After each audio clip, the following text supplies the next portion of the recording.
The Gateway brings you the day's news from the St. Louis region and across Missouri.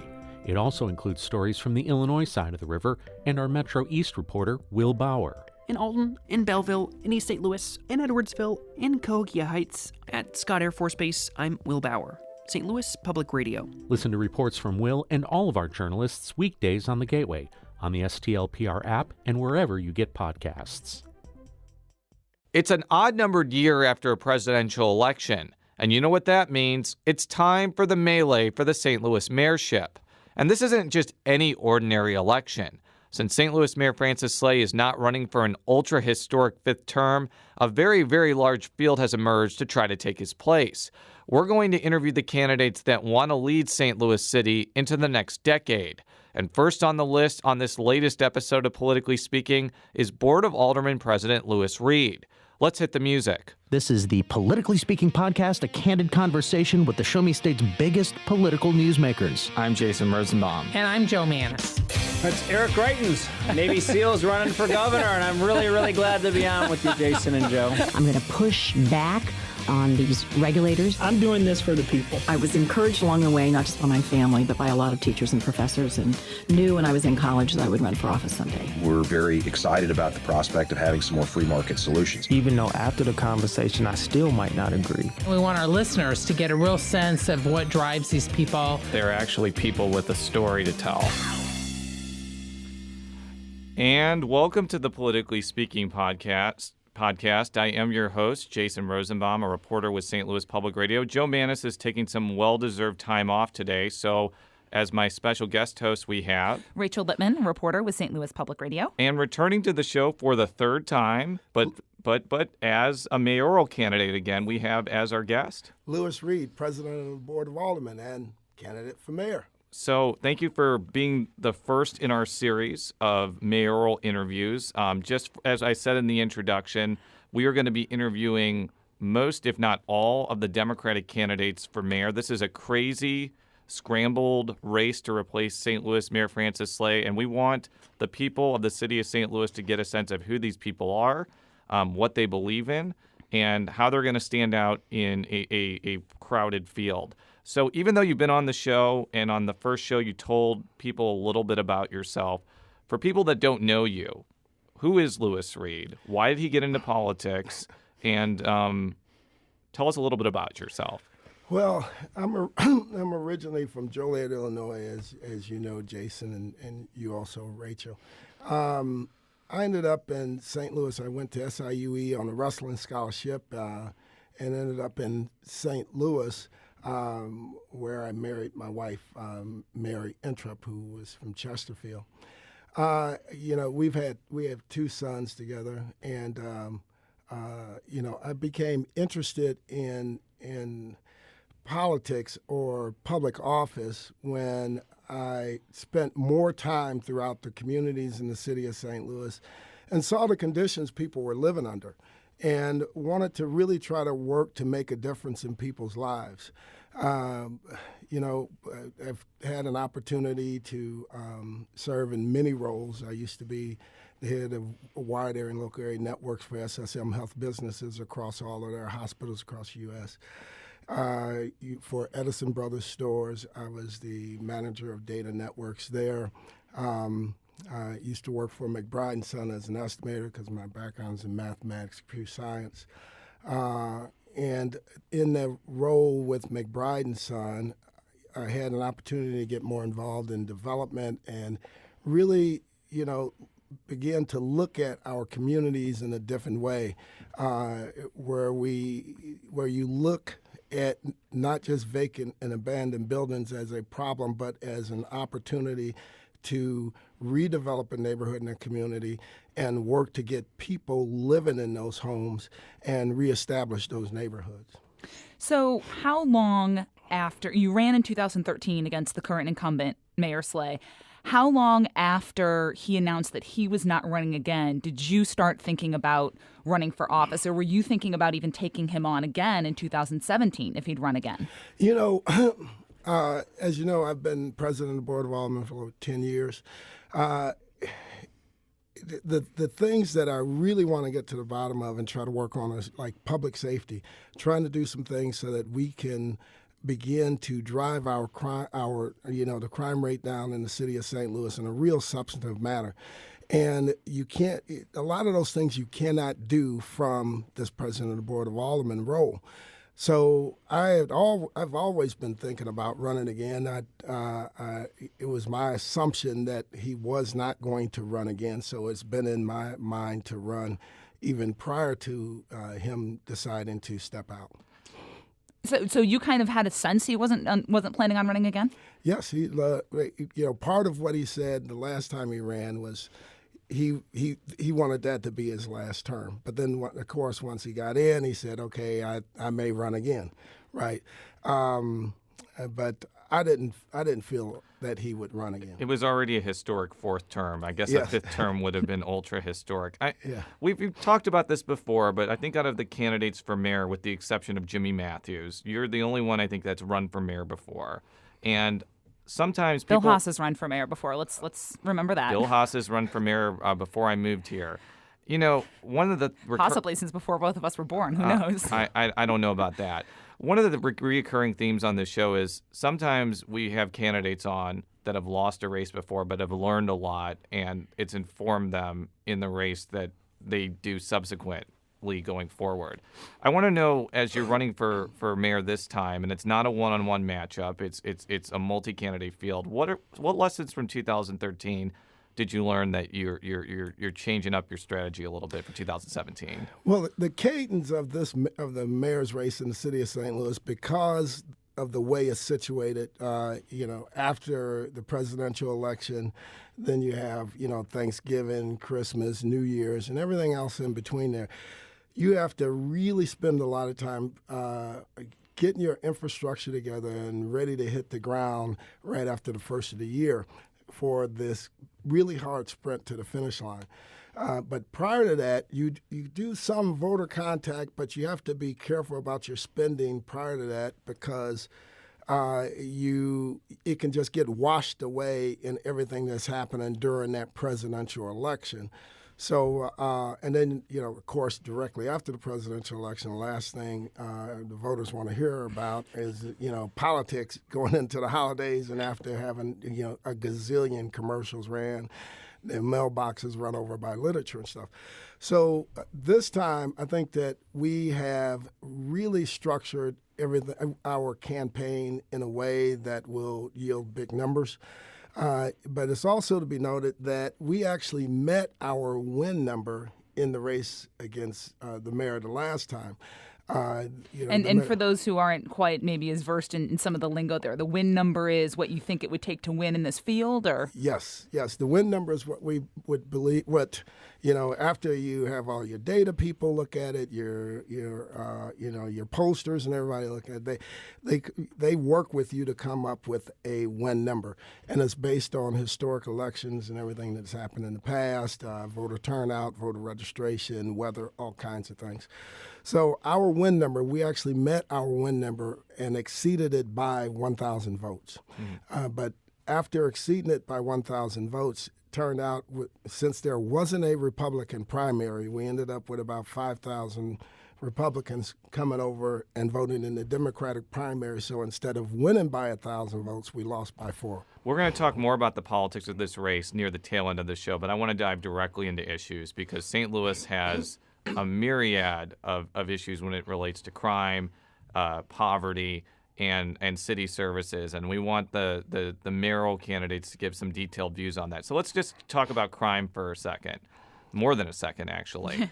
I think this is always brought up in the heat of campaigns. Now with local control, I think there's also mayoral responsibility about how the crime statistics and crime around the city transpires. What would be kind of your specific vision to making sure people in the city feel that public safety is all over the city, not just in certain wards, but also on the north side and parts of the south side that feel underserved? Well, the first thing is to approach this issue of public safety in our city, we have to really understand and shape our policies, procedures, budgeting, and everything based on how do we begin to get in front of the problem?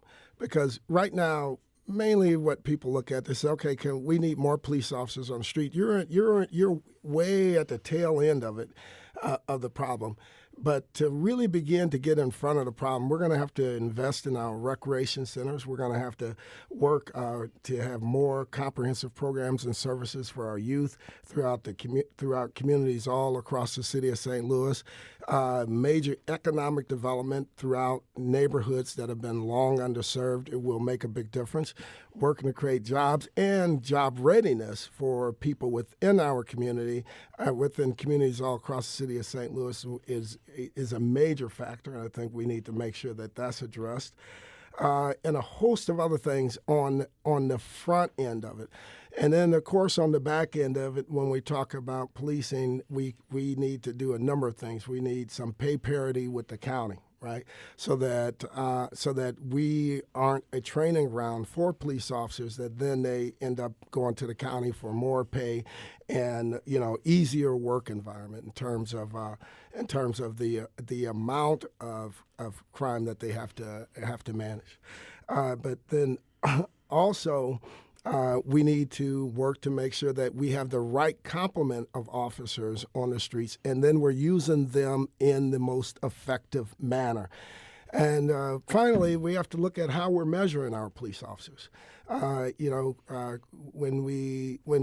we want an employee or a person that's working for us to operate differently, we have to begin to set different priorities and also measure them differently so they understand what the measurement is. If you win the mayor's race and you come into office, will you ask Chief Sam Dotson to stay on, or will you ask for his resignation?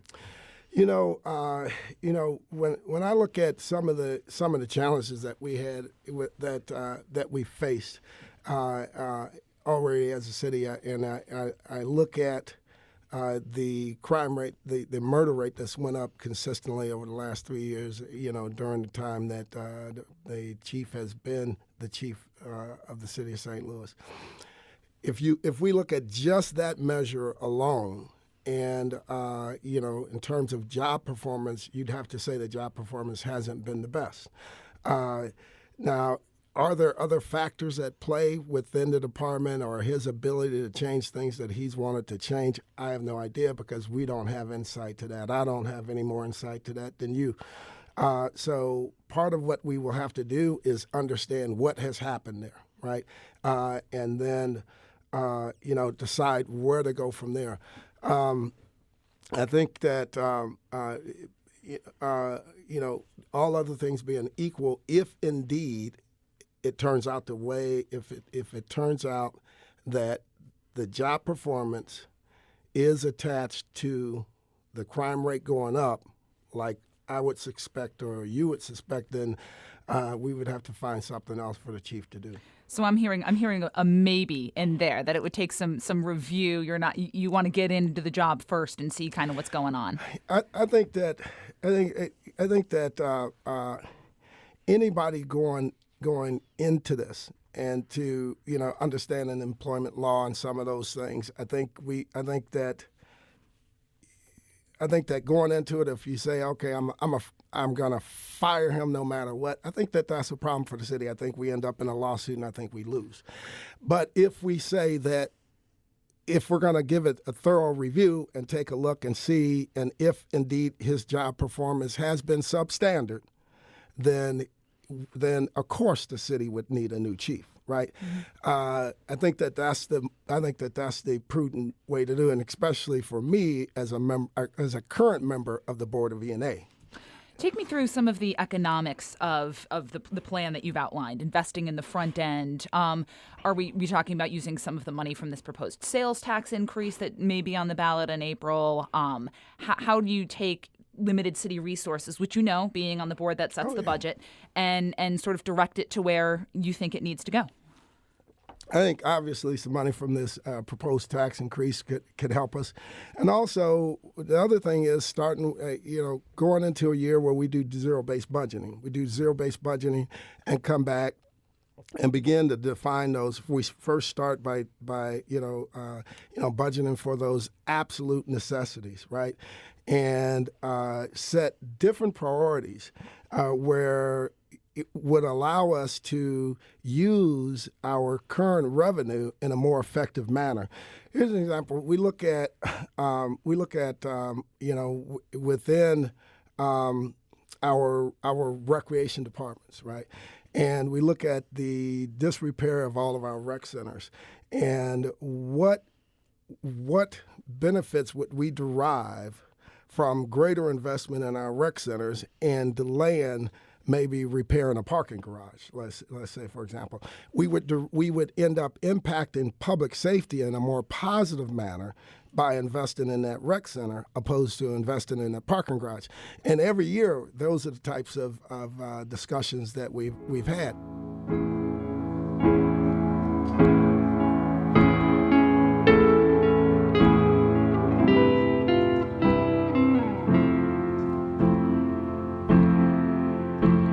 I want to shift to economic development, because one of the movements that's kind of trickled up to the Board of Aldermen, that I wouldn't say it's the majority of Board of Aldermen, but a decent chunk, is there's more skepticism of tax incentives, TIFs, tax abatements.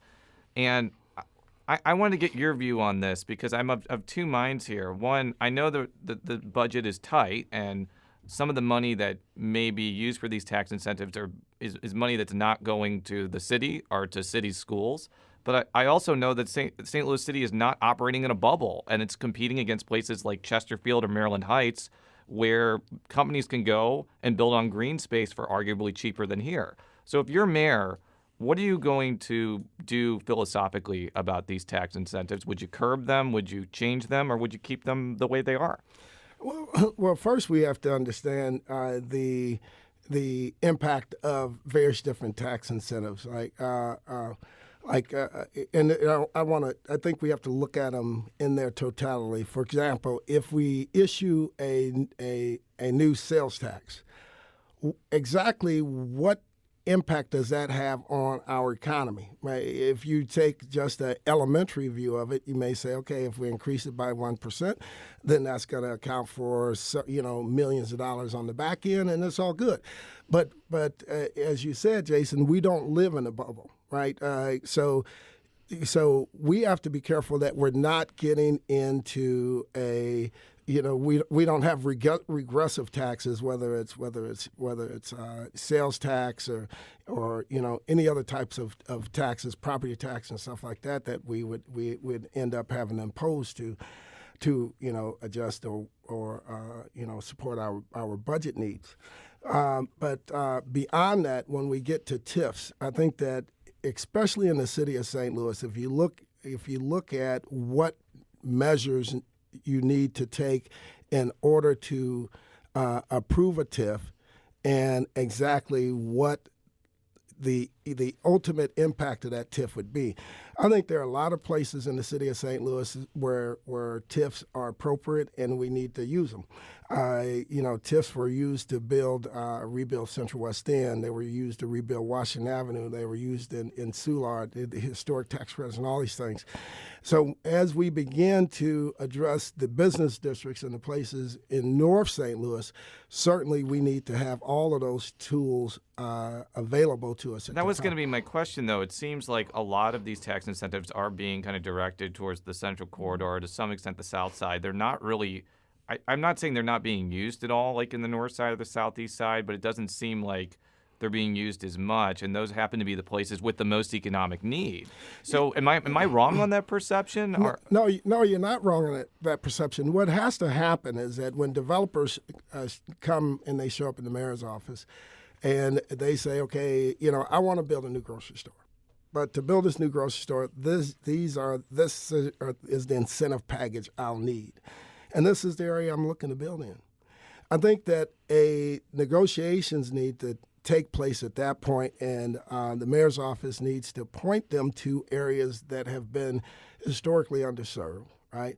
And begin to attach the incentives where they would have the greatest impact for the taxpayers of the city of St. Louis, right? Because it's real money. Although TIFs essentially allow the developer or the business to bet on their own success, because if it does not generate a tax increase far and beyond the current taxes that are coming off of the land, property, or area that they're building in, then they don't receive the tax benefit because, of course, it didn't exceed that base amount.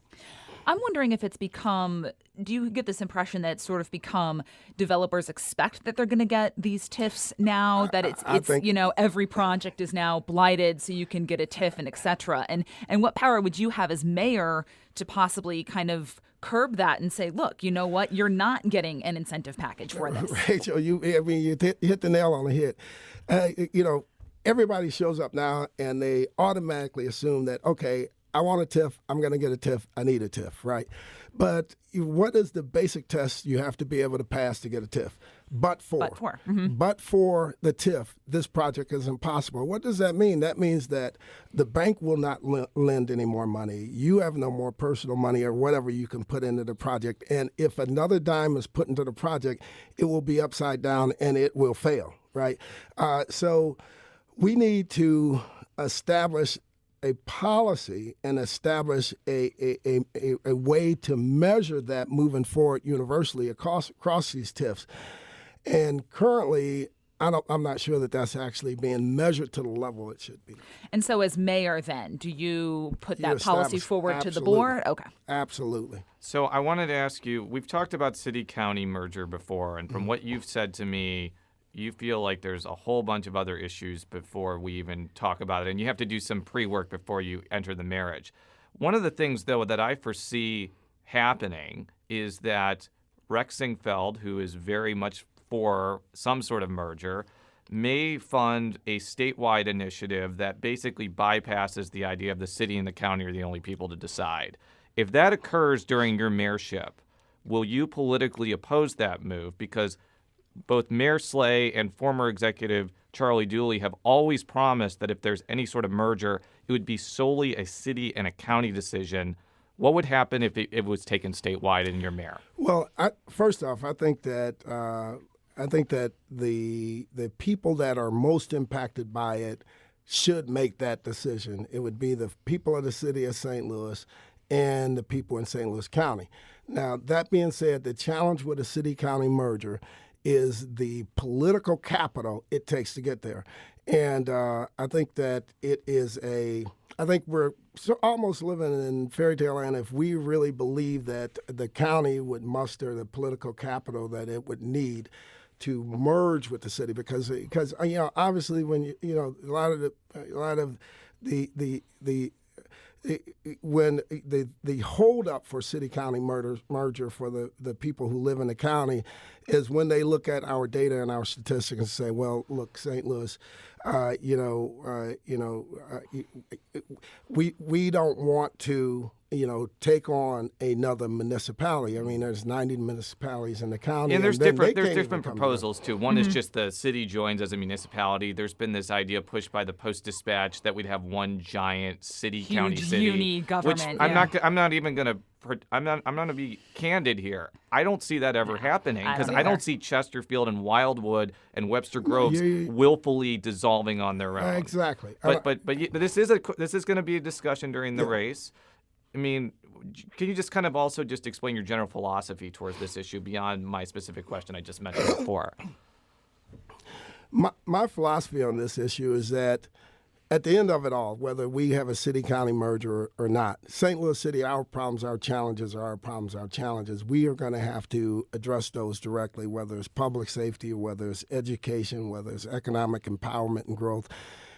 We're going to have to address those directly, whether we're part of a city or county. But in the interim, whether we do a city-county merger or not, what we can begin to do today is enter into cooperative agreements on all of those major line items and departments, so to begin to derive the benefits of a city-county merger today, right? We can begin to do those things. And we need to do those things in a very public manner, so that people at the end of it, they can look back and say, guess what? The world did not end because we came together and had a unified police academies across the city and county, that we were able to merge some of our emergency services, right? Yeah, Go ahead. I don't want Sorry, to. I don't want to spend more than 1 minute on this question, but it is going to be on the April ballot. Do you support or oppose the bid to basically fold the Recorder of Deeds office into the assessor's office for body cameras? I think that was a complete farce. I think that the people who put that forward should be ashamed of themselves. The way they misrepresented that ballot initiative to the people who signed it was just outrageous. You look at the budget of the Recorder of Deeds office, and whether you can cut $2 million out of the Recorder of Deeds office to fund body cameras without all but wiping that office out. It's crazy. So you're a no on that. I'm an absolute no on it. Mayor's office doesn't have a whole lot of control over education, but we just heard the news that the St. Louis Public Schools has regained full accreditation for the first time since the early 2000s. How would you, in the role that you would have as mayor, kind of continue to work with the school district to ensure that it doesn't lose the ground it's regained, with the caveat that the mayor does not have direct control over the St. Louis Public Schools? Well, even though the mayor doesn't have direct control over the public schools, with the SAB board, the mayor had an appointee, I had an appointee, and the governor had an appointee. So what I did with my appointee, I appointed Richard Gaines, who really got out front and led that charge to reestablish accreditation of the school system.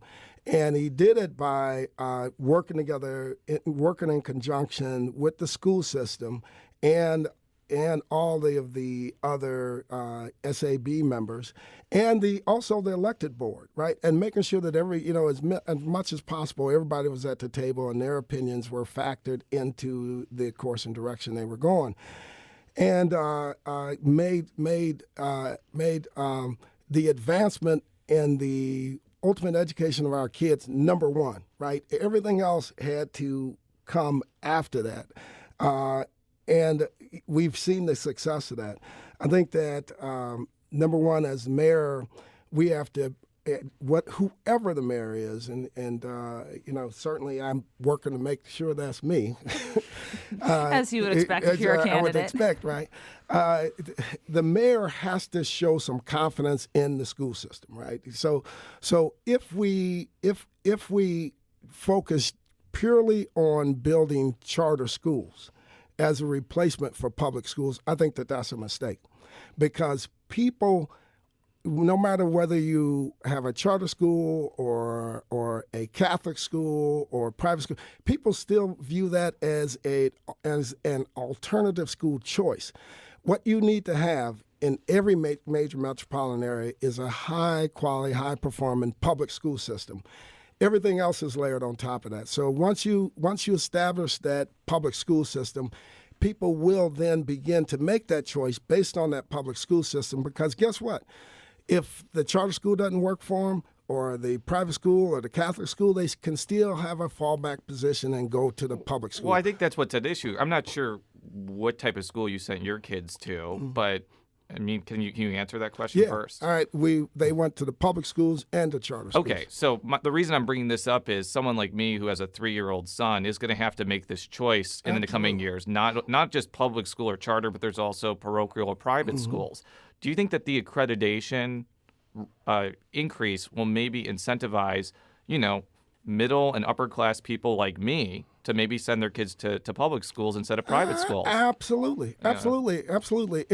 We absolutely, everybody in the city of St. Louis, we need to focus on making sure that we have the best public school system anywhere, right? It's a basis for competing on for everything else, development, new businesses locating to the city of St. Louis, residents choosing to stay in the city of St. Louis versus moving to one of the surrounding areas. The other important piece is that we live here in the 60-plus square mile region, right? Square mile city. you can get to another school system in fairly short order. This is not like Chicago, LA, New York, where you have to drive an hour or 2 hours before you get to another school system. Because other school systems are so closely, in such close proximity to the city of St. Louis, it makes it even more important that we have a top quality school system here. And I can't commend the superintendent, the SAB board, the administrators, and everybody enough for what they've done to put that school system forward.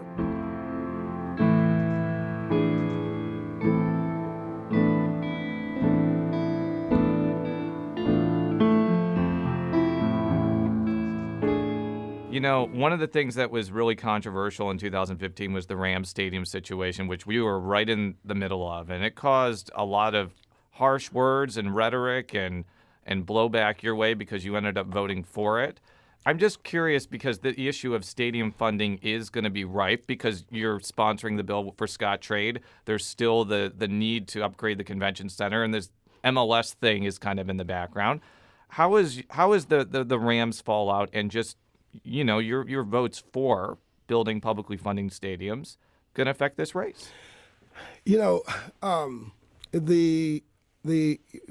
Jason, you don't know me very well. You either, Rachel, but my family and other people tell you I don't watch football, right? I know you reasonably well. I did not know that. But continue. I don't watch football. So in my spare time, that's not what I'm doing. I'm not watching sports on TV. I can't tell you about anything. Yeah. But here's the thing, though. The Rams Stadium for me was more than just the issue of football in the city of St. Louis. At the time we were looking at the Rams Stadium deal, we had just buried over 170-some people in the city of St. Louis that were murdered in our city. We had, unemployment north of Del Mar approaching 20+%, and then you come south of Del Mar and it drops to 6.5%.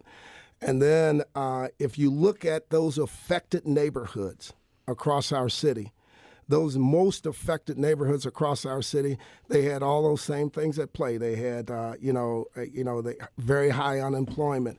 They had, lack of development and investment in their neighborhoods and communities. These things, we have to begin to shape our policies and our development. When we look at these developments, we have to begin to break new ground to create opportunities for people all across the city of St. Louis and to put our tax dollars to work in a much different manner. So for me, when I looked at the Rams Stadium deal, I said, this is an opportunity to establish some new goals moving forward so that when we look at other deals and other bills in the future, including NGA, now we have an overlay to put on NGA that can be transformative for the people of the city of St. Louis. This is part of how we begin to get in front of the public safety issue, opposed to just doing what we've always done and expecting something different. So the way we get in front of it is by redoing and reshaping and putting different incentive packages and stuff and additional requirements on the use of tax money. And if you look at what we did with that Rams Stadium deal, if you look at minority and women-owned business participation in publicly funded projects in the city of St. Louis, it was embarrassingly below where we should be as a city. Right. Mm-hmm. If you look at our workforce development programs and how we were putting people to work and getting people across the city new job skills, mm-hmm. we were way behind where we needed to be. Mm-hmm. So part of what we put in place on that Rams Stadium deal, whether the deal went or not, mm-hmm. it was important to establish that new standard moving forward on a high-profile project like that, so that we can move it to the next one, and that's how we were able to move those incentive packages and those new requirements over to NGA.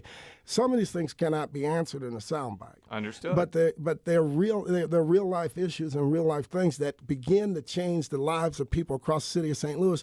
And whether a person whether your neighborhood is underdeveloped or not, whether the unemployment is 6% or 25% in your neighborhood or not, if you live in that area, you will be impacted by it one way, shape, or form. So that's why it's important that we open up opportunities for everyone across the city of St. Louis and make sure that everyone has a seat at the table. So going back to the whole, how this is affecting the dynamics of the board with 4 of you running for mayor, can you talk about that a little bit? Have you sensed it kind of change? Does it make, your job as sort of the presiding officer and the chief cat herder any more different, any more difficult? How is that sort of like playing out on the floor? Because I can tell you, my joke is I wonder how much this mayor's race is going to lengthen Board of Aldermen meetings. Yeah. Rachel, I'm sure at some level it does, but I was a wrestler from the time I was in 5th grade all the way up through college, and then having to run against the mayor, and then having to go to monthly E&A meetings and work with them on commission meetings and stuff. That really doesn't bother me a lot because, because I think that it's important that the taxpayers have choices, right? And I have not seen it impact legislation as much thus far, and hopefully it will not.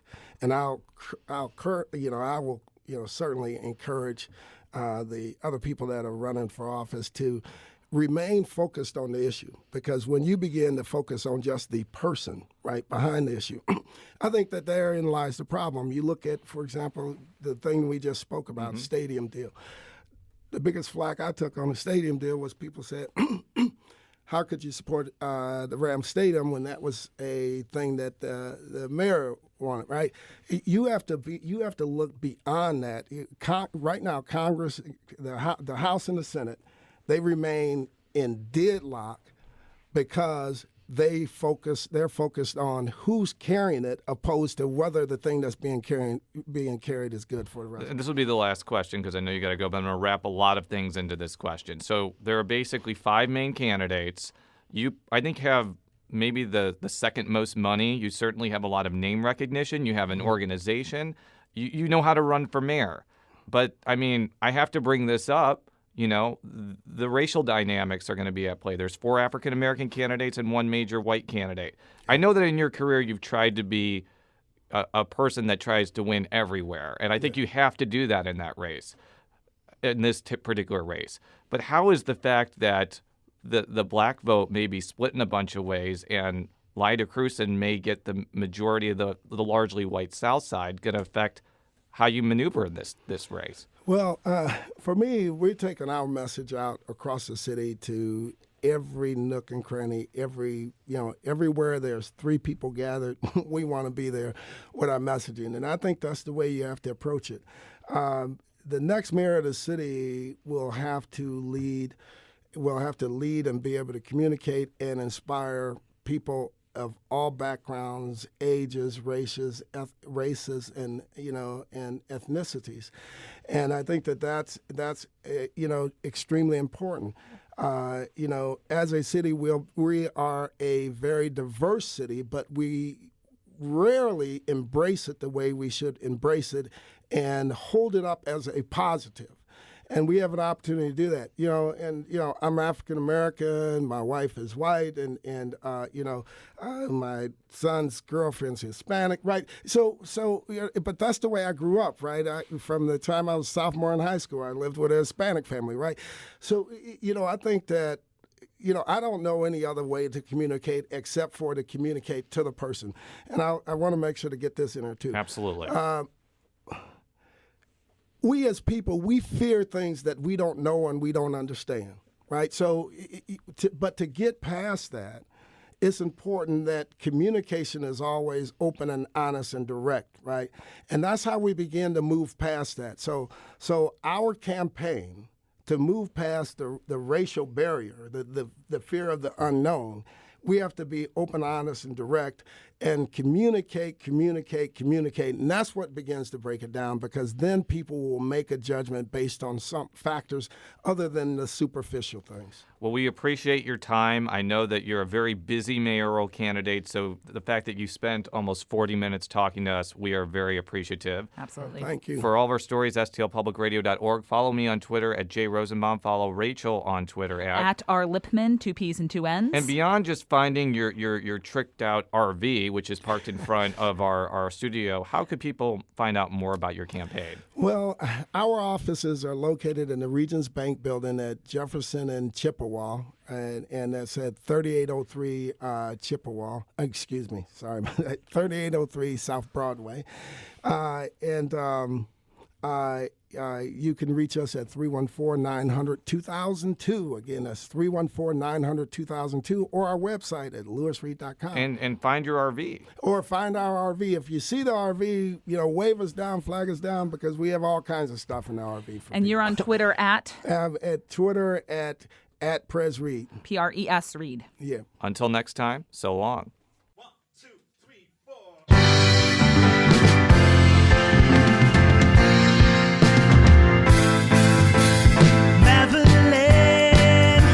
I'm calling from where I am.